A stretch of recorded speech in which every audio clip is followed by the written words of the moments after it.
get short feel like short tempered, तो बीच में कई बार ही गुस्सा भी आता है या इरिटेशन होती है, तो उस चीज़ को हम कैसे ओवरकम कर सकते हैं? है टेम्पररी होती है, कुछ समय बाद नॉर्मल हो जाता है वापस, पर जितना टाइम वो गुस्सा या इरिटेशन है वो कुछ चीज़ें मिंगल आउट कर देती है, उस चीज़ को हम कैसे ओवरकम कर सकते हैं? जीवन में कुछ ऐसा है जिसके कारण बीच बीच में पटाखे बजते रहते हैं।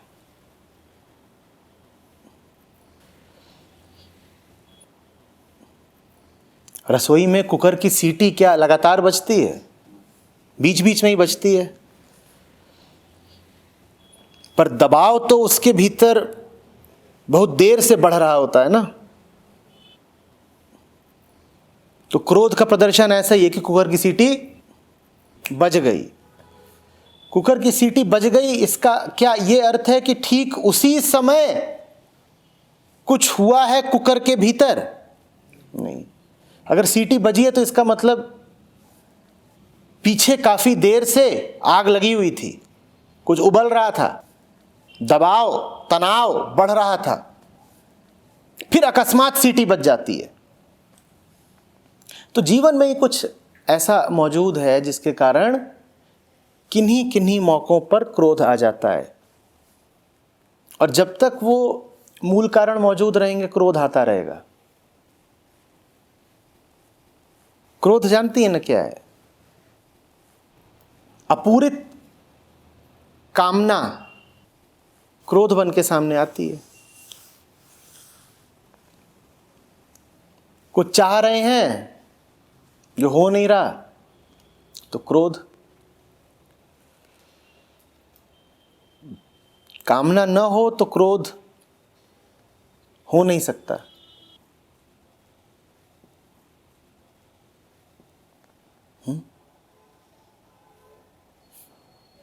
दुनिया के साथ कामना रखोगे,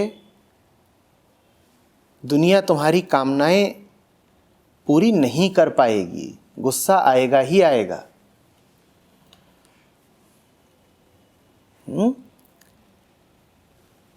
क्योंकि दुनिया से जब तुम कामना रखते हो तो उसमें स्वार्थ होता है, प्रेम नहीं।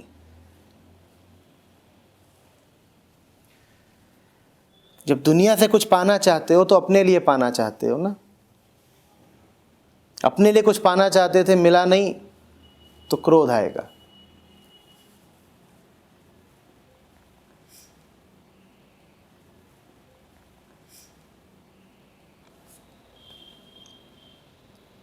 जिसकी कामना कर रहे थे उसी पर क्रोध आ जाएगा।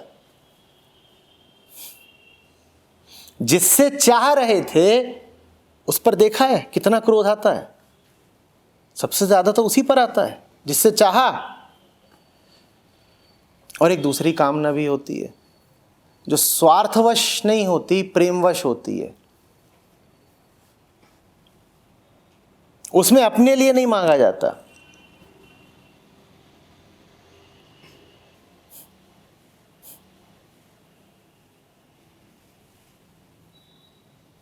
तब अगर नहीं मिलता है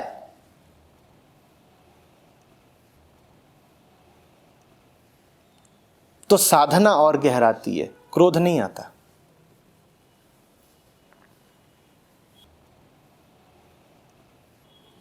असफलता तुम्हें मिल सकती है जब तुम संसार से कुछ मांगो, और असफलता तुम्हें तब भी मिल सकती है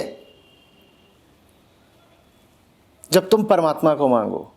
लेकिन संसार से मांगोगे और नहीं पाओगे तो क्रोध आएगा, और परमात्मा को मांगोगे और नहीं पाओगे तो विनम्रता आएगी। क्योंकि वहां प्रेम है ना। जिससे प्रेम है उस पर क्रोध कैसे कर लोगे? फिर परमात्मा को मांगने के लिए ईमानदारी चाहिए, और जिसमें ईमानदारी है उसे तो ये भी साफ साफ दिख जाएगा कि अगर हमें मिला नहीं तो गलती हमारी है। जब गलती तुम्हारी है तो उस पर क्रोध कैसे कर लोगे? दुनिया से कुछ मांगने के लिए बेईमानी चाहिए, और जब बेईमानी होगी तो तुम्हें ये दावा ठोकते भी देर नहीं लगेगी कि अगर मुझे मिला नहीं है तो सारी गलती दुनिया की है। तुम अगर गौर से देखो तो संसारी की तो कई कामनाएं फिर भी जल्दी जल्दी पूरी हो जाती हैं कि नहीं हो जाती हैं। भले ही तात्कालिक तौर पे होती हूं, भले आंशिक तौर पर होती हूं, पर हो तो जाती ही हैं पूरी।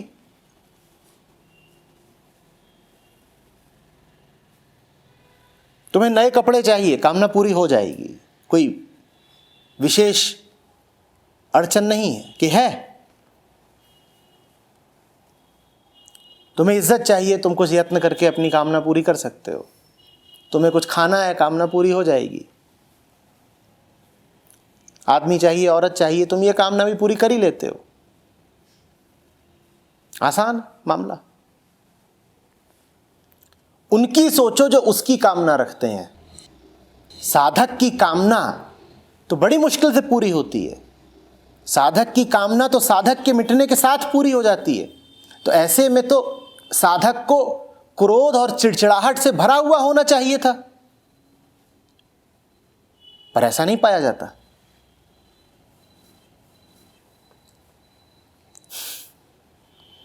भाई गृहस्थ की कम से कम सतही इच्छाएं तो पूरी हो जाती हैं ना। साधक की तो कोई सतही इच्छा होती ही नहीं, उसकी तो एक ही इच्छा है और वो पूरी होने का नाम नहीं लेती। तो उसमें तो क्रोध का उबाल आना चाहिए था, वहां तो रोज बम फटने चाहिए थे। पांव पटक रहा है, मुंह से झाग निकल रहा है, आसमान की ओर घूंसे चला रहा है। इतना चाहा तुम मिलते ही नहीं हो, जान दे दी तुम्हारे लिए, हासिल ही नहीं होते हो।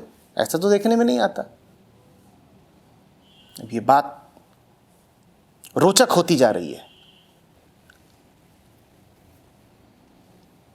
संसारी को छोटी छोटी चीजें भी जब नहीं मिलती हैं तो चिड़चिड़ा जाता है, और साधक ने बहुत बड़ी चीज मांगी है और उसे नहीं मिल रही है, तब भी उसमें धीरज है।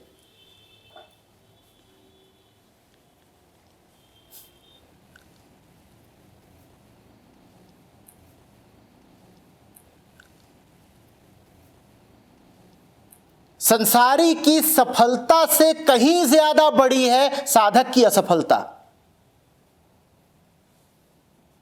संसारी सफल है फिर भी चिड़चिड़ा रहा है, साधक असफल है तब भी मौन है, शांत है, विनीत है। बोलिए क्या चुनना है?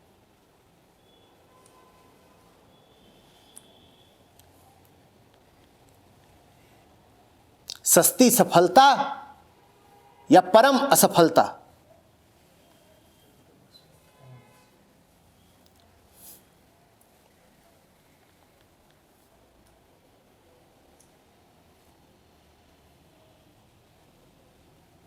अध्यात्म तो है ही परम असफलता का खेल,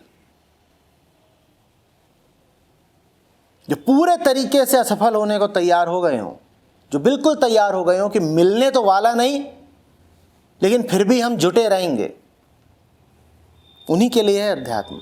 जिन्हें चाहत हो कि जल्दी से ही मिल जाए, आजकल में उपलब्ध हो जाए, उनके लिए दरवाजा है, चलो भागो। जिनका प्रेम इतना गहरा हो कि कह रहे हो कि पक्का है कि मिलेगा नहीं, लेकिन फिर भी हम मजबूर हैं, इश्क ने मजबूर कर दिया है, मिलेगा नहीं लेकिन आरज़ू कायम रहेगी, मिलेगा नहीं लेकिन यत्न जारी रहेंगे।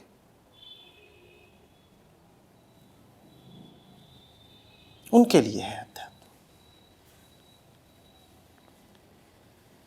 और अगर आप में धैर्य ना हो, प्रेम ना हो, तो फिर छोटी छोटी चीजें मांगी वो मिल भी जाती हैं आसानी से।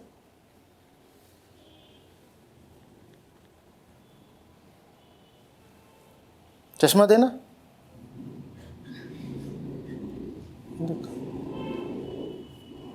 कोई गुस्सा नहीं, कोई क्रोध नहीं, कोई चिड़चिड़ाहट नहीं, कोई साधना नहीं, मिल गया।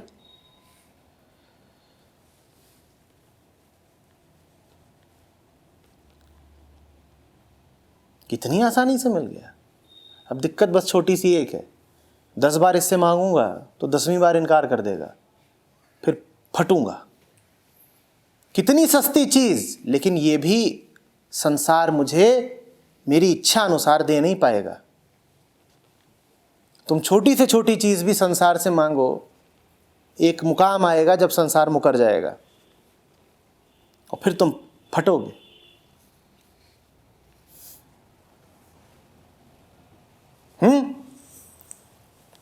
क्योंकि तुम्हें उम्मीद ही थी सफलता की। साधक वो जिसने सफलता की उम्मीद छोड़ दी।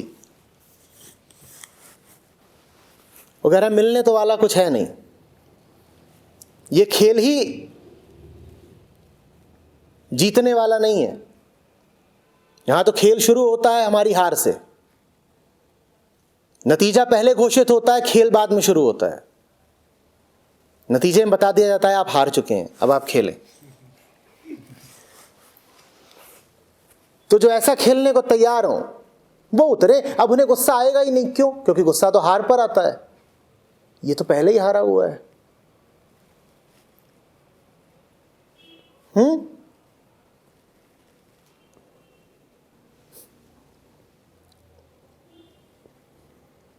हरिजन तो हारा भला, जीतन दे संसार।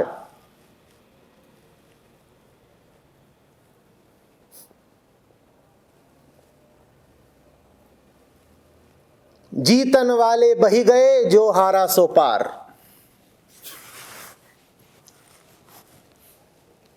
क्रोध तो तभी आएगा जब संसार में कुछ जीतना चाहते हो।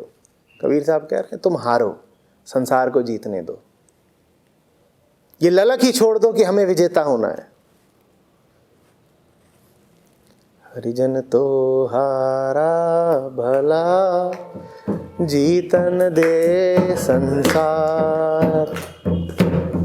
जीतन वाले बही गए, जो हारा सो पार।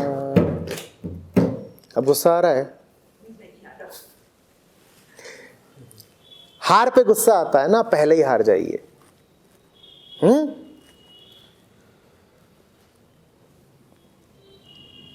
परम लक्ष्य बनाइए।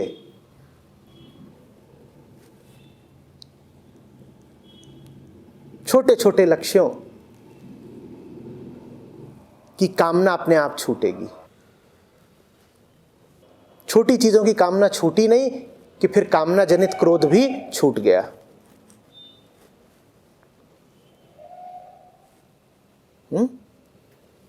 और अगर आप पूछें कि फिर जो बड़ा लक्ष्य है वो ना मिला तो क्रोध नहीं आएगा, तो उसकी बात हम कर चुके हैं ना। वो बड़ा लक्ष्य जब बनाए तो प्रेमवश बनाए, स्वार्थवश नहीं।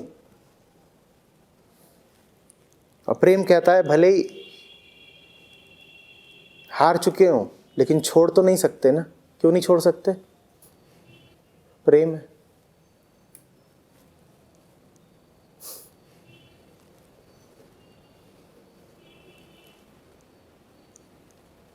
है, इसी में प्यार की आबरू।